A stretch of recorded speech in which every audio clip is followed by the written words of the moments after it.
தாட்சாயினி, சொல்லுங்க அத்தை. வருண் ஆபீஸ்க்கு போயிட்டானா? இல்ல அத்தை, போறதா இருந்தா சொல்லிட்டு போவார்ல. ஏன் அத்தை? ஒண்ணும் இல்ல, சும்மா தான் கேட்டேன். என்ன தாட்சாயினி, காலங்காத்தாலேயே ஏன் அம்மா வருணை பத்தி விசாரிக்கிறாங்க? என்ன விஷயமா இருக்கும்? எல்லாம் அந்த ஜோசியக்காரன் கல்யாணத்துக்கு கெடு வச்சு கொடுத்திருக்கான்ல, அது விஷயமா பேசுறதுக்காக தான் உங்க தம்பிய எதிர்பார்த்துட்டு இருக்காங்க போல இருக்கு. வழக்கம் போல உங்க அம்மா கல்யாண பேச்சு எடுத்ததும் உங்க தம்பி வேண்டானதா சொல்ல போறாரு. பேசாம நின்னு இன்னைக்கு நடக்கிற கூத்த மட்டும் பாருங்க.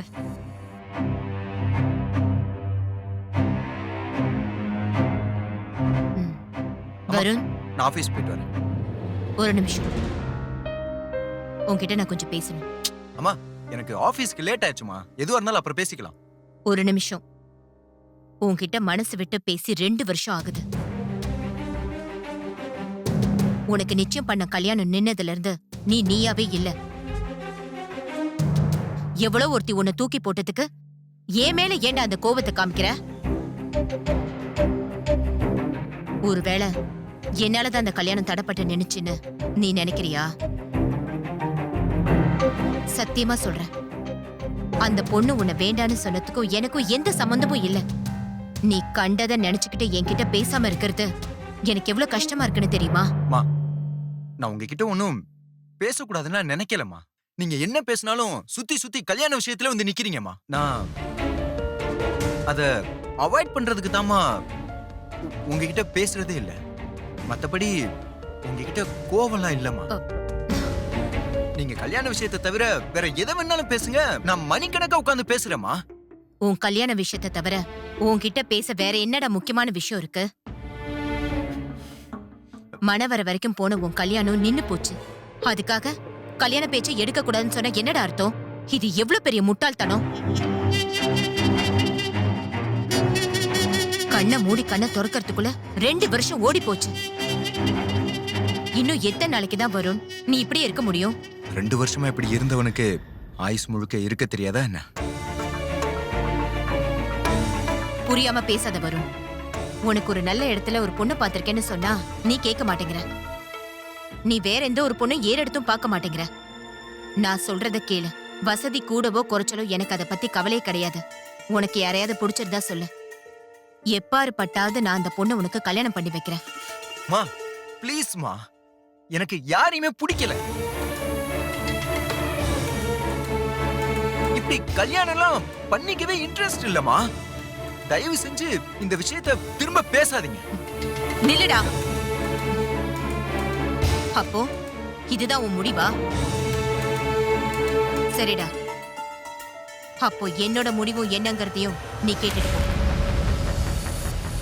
இன்னும் 1 மாசத்துக்குள்ள உன் கல்யாணம் நடக்கணும். அப்படி இல்லனா கண்டிப்பா இந்த வீட்ல எனக்கு காரியம்தான் நடக்கும். உன் கழுத்துல மாலை விழணும்னு ஆசைப்படுறேன்.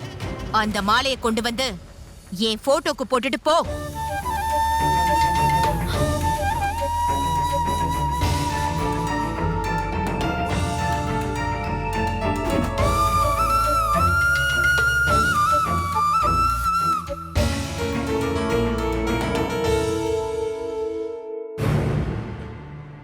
என்ன தாட்சாயினி, அம்மா இப்படி பேசிட்டு போறாங்க? அவங்க இப்படி பேசிட்டு போறாங்களேன்னு உங்க கவலை. ஆனா வருண் மனசு மாறிடக் கூடாதுங்கிறது ஏன் கவலை.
எங்கடா? டேய் வாடா.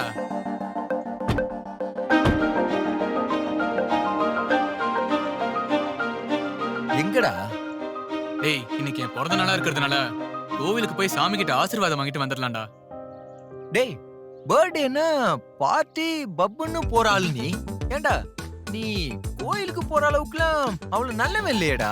டேய் நீ சொல்றது சரிதான் மச்சான். ஆனா இன்னைக்கு ஒரு நாளாச்சும் நான் நல்லவனா இருக்கலாம் ட்ரை பண்றேன். டேய் நைட்டு பார்ட்டிக்கு முன்னாடி முதல்ல பகவானை பார்த்துட்டு போயிடலாம்டா. என்ன வா போங்க. ம்.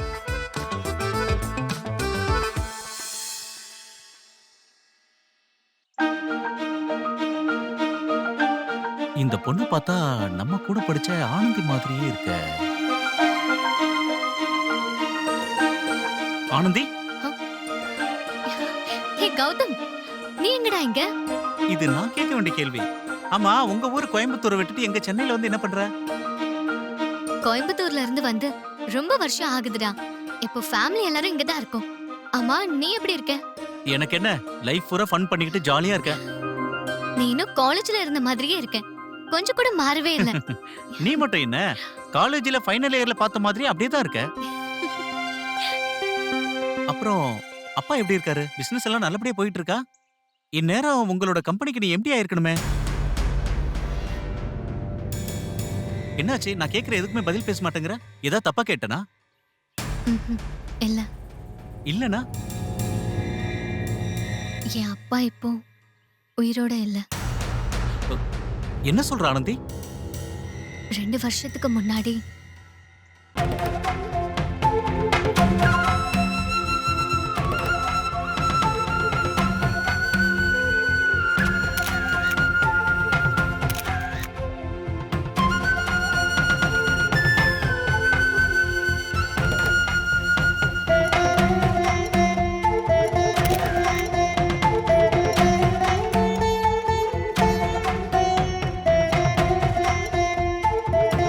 அதனாலதான் இப்போ நான், அம்மா, தம்பி, தங்கச்சி எல்லாருமே இந்த ஊருக்கு வந்துட்டோம். படிப்புக்கு ஏத்த வேலையை தேடிட்டு இருக்கேன். எப்படியும் கிடைச்சிரும். சொந்த வீடு, காரு, ஃபேக்டரின்னு வாழ்ந்த எங்களுக்கு இப்ப வாழ்ந்து கெட்ட குடும்பம்ன்ற பேரு தான் எங்களுக்கு இருக்கு. ஆனா கண்டிப்பா ஒரு நாள் நாங்க நல்ல நிலைமைக்கு வந்துருவோம்னு எனக்கு நம்பிக்கை இருக்கு. பாத்தியா, மணி கூட அடிக்குது. சாமி கண்டிப்பா எனக்கு ஒரு நல்ல வழியை காட்டுவாரு. சாரி ஆனந்தி, நான் என்னென்னமோ கேட்டு உன்னை கஷ்டப்படுத்திட்டேன்ல. பரவாயில்லடா, அதனால என்ன? நானே ஃபீல் பண்ணல, நீ ஓவரா ஃபீல் பண்ற. நீ சாமி கும்பிட்டாச்சா? இல்ல. சரி வா, சாமி Okay. கும்பிடலாம். வா.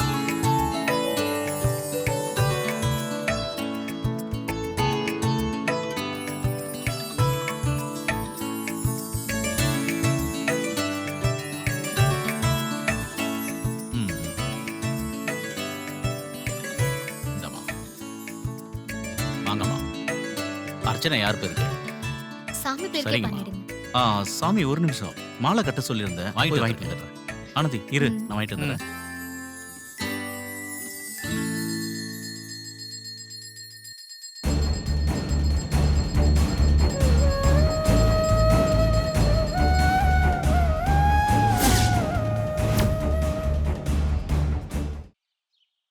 மா, மாலை வாங்கிட்டு வரேன்னு சொன்னார, இன்னும் வாங்கிட்டு வரலையா? தெரியல சாமி, நான் போய் பார்த்துட்டு போயிட்டு வரேன். சீக்கிரமா வாங்கிட்டு வாங்கம்மா. ம். நாழியா இருது.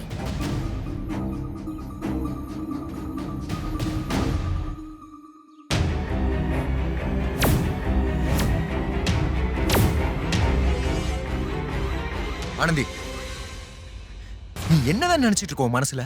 அன்னைக்கு கல்யாணத்துல மண்டபத்துல மாலையை தூக்கி போட்டு வேணான்னு சொல்லிட்டு போனேன். இப்போ உன் மேல பாவப்பட்டு உனக்கு கொடுத்த வேலையை வேண்டான்னு சொல்லியிருக்க. இப்படி ஒவ்வொரு தடவையும் என்ன ரிஜெக்ட் பண்ணிக்கிட்டே இருப்ப. அதை பார்த்துட்டு நான் சும்மா இருக்கணுமா? கல்யாணத்தப்பதான் காரணமே சொல்லாம உன் இஷ்டப்படியே எல்லாத்தையும் சாதிச்சிட்டு இருந்த. ஆனா இன்னைக்கு நீ என்கிட்ட இருந்து தப்பவே முடியாது. ஏன் என்ன ஒவ்வொரு விஷயத்திலும் என்ன ரிஜெக்ட் பண்ணிக்கிட்டே இருக்க? எதுக்காக என்ன அவாய்ட் பண்றன்ற ரீசன் எனக்கு தெரிஞ்சே ஆகணும். அதான் நான் உன்னை அவாய்ட் பண்றேன்னு தெரியுதுல்ல உனக்கு. அப்புறம் எதுக்கு என் பின்னாடி வந்து தொந்தரவு பண்ணிட்டு இருக்க? உன் வீண் புடிவாதத்தால உன் வாழ்க்கை இப்படி ஆயிடுச்சேன்னு உன் மேல இறக்கப்பட்டு உனக்கு வேலை கொடுத்தேன் பாத்தியா? எனக்கு இது தேவைதான். என்ன சார் சொல்றீங்க? இறக்கப்படுறீங்களா? உங்க பரிதாபம் ஒண்ணு எனக்கு தேவையில்லை சார். உங்க கம்பெனில வேலை செய்யாததுனால ஒன்னும் என் குடி முழுகி போயிடாது. ஊர்ல 1000 கம்பெனி இருக்கு, அதுல எத்தனையோ வேலை இருக்கு. அங்க போய் கூட்டி பெருக்கிற வேலை செய்வனே தவிர இந்த ஜென்மத்துல உன் கம்பெனில ஜாயின் பண்ண மாட்டேன். உன்கிட்ட நான் சம்பளம் வாங்க மாட்டேன். ஏமா, உங்க புருஷன் மாலை வாங்குறதுக்கு போனாரு, இன்னும் வரலையா?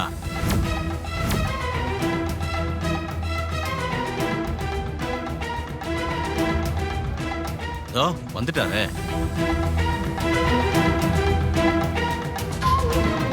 வா ஆனந்தி.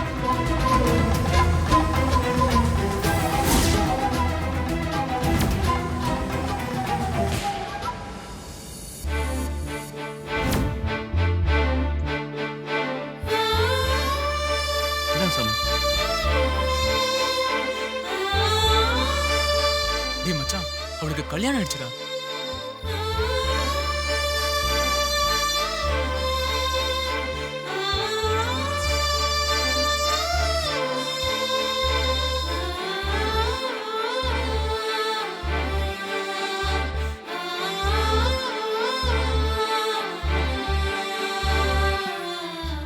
போலாம் ஆனந்தி.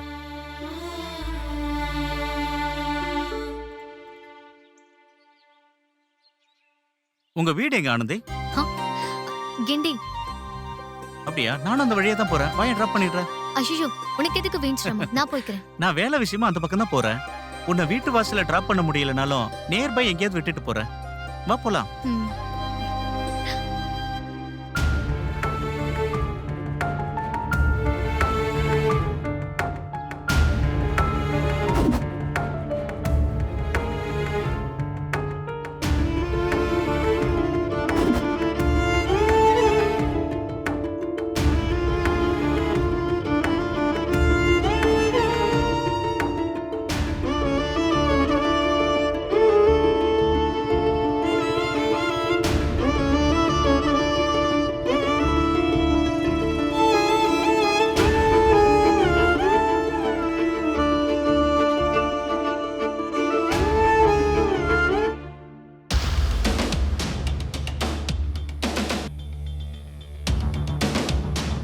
சரி விடு, இன்னைக்கு அதையே நினைச்சிட்டு இருக்க.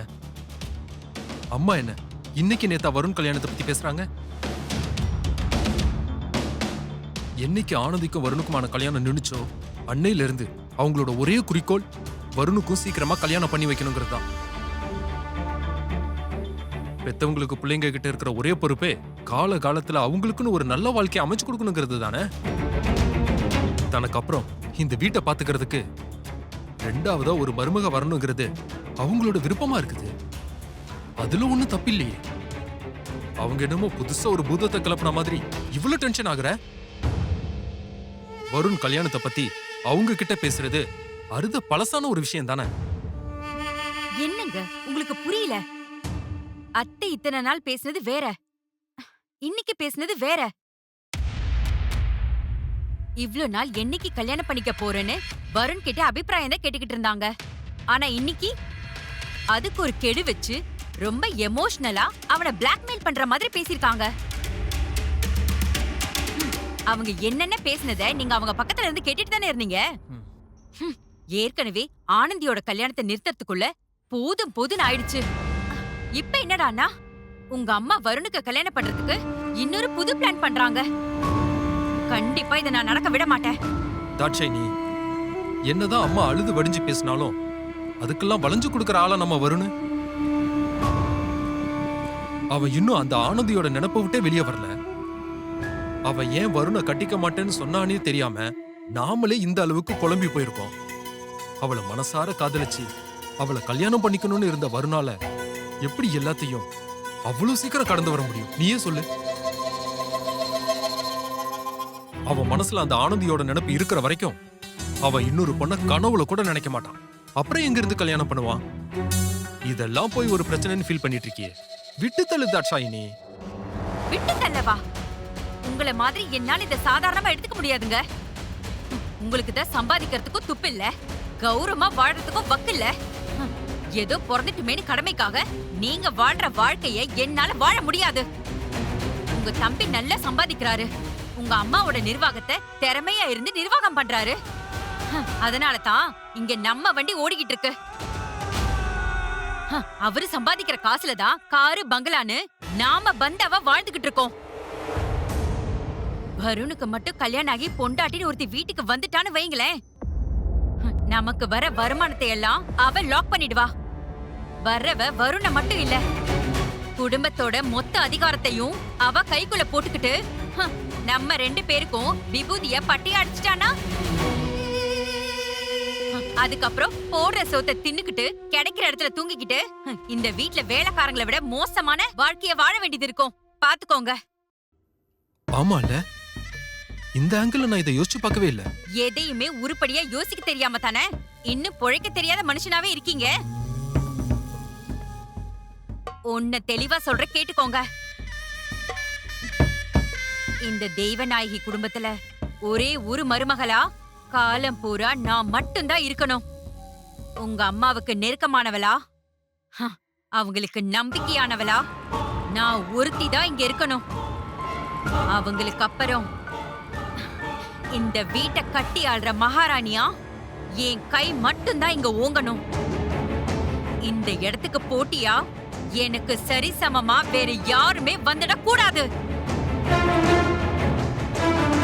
ஒரு சிங்கம் நடந்த பாதையில இன்னொரு சிங்கமா நான் நடந்து இந்த வீட்டை ராஜ்யம் பண்ணணும். பண்ணணும் இல்ல, பண்ணுவேன்.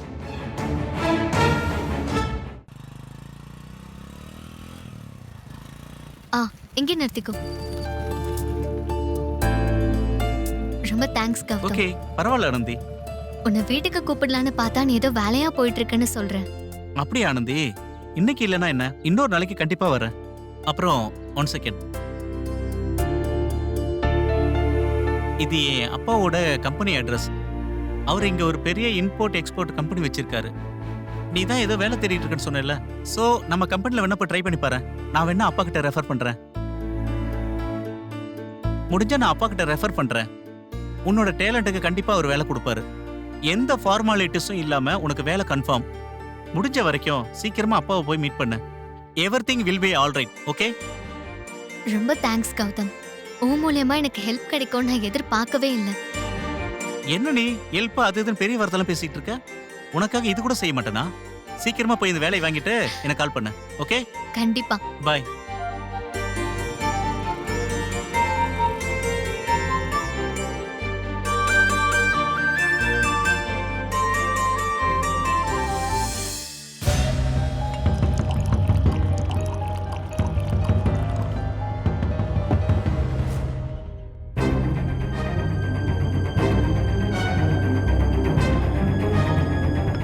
ஏய், ஏன்டா அவ அந்த மாதிரி பண்ணா? டேய், நீ ஏன்டா இப்படி பண்ற? பர்த்டே ஆச்சே, உனக்கு பார்ட்டி கொடுக்கலான்னு இந்த பாருக்கு கூட்டிட்டு வந்த பாவத்துக்கு இது வரைக்கும் என்ன ஒரு பெக்காச்சும் அடிக்க விட்டியா?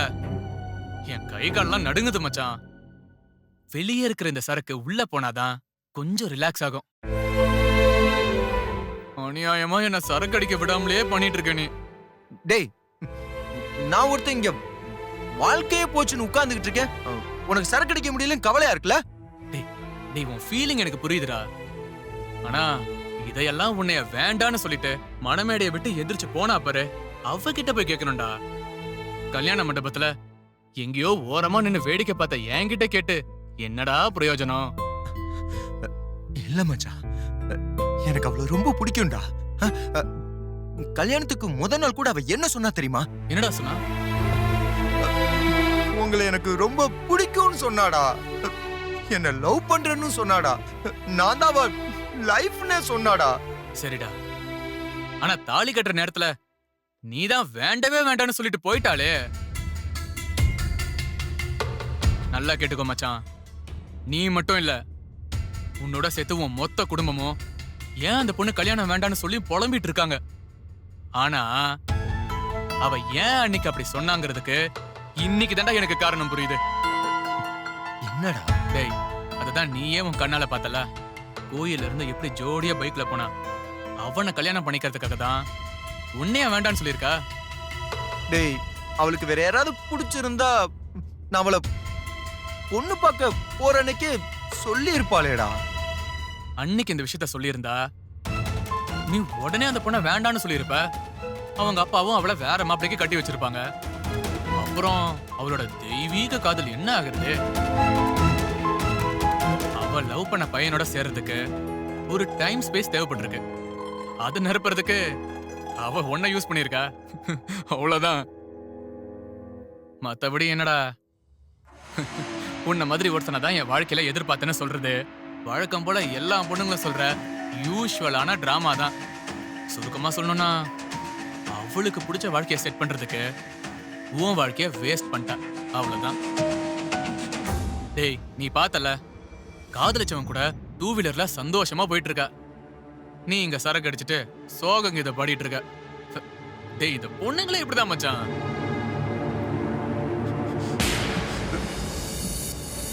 டேய் டேய் டேய்,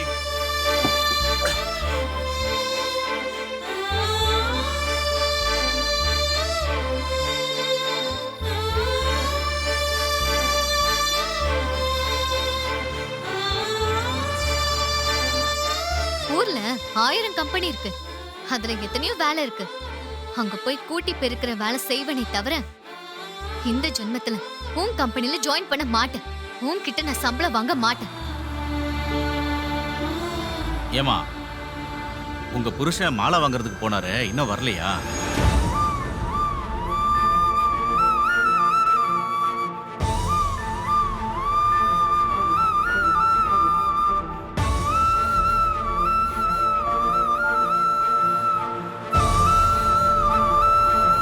அவ லவ் பண்ண பையனோட சேர்றதுக்கு ஒரு டைம் ஸ்பேஸ் தேவைப்பட்டிருக்கு. அது நிரப்புறதுக்கு அவ ஒன்ன யூஸ் பண்ணிருக்கா. அவ்வளவுதான்.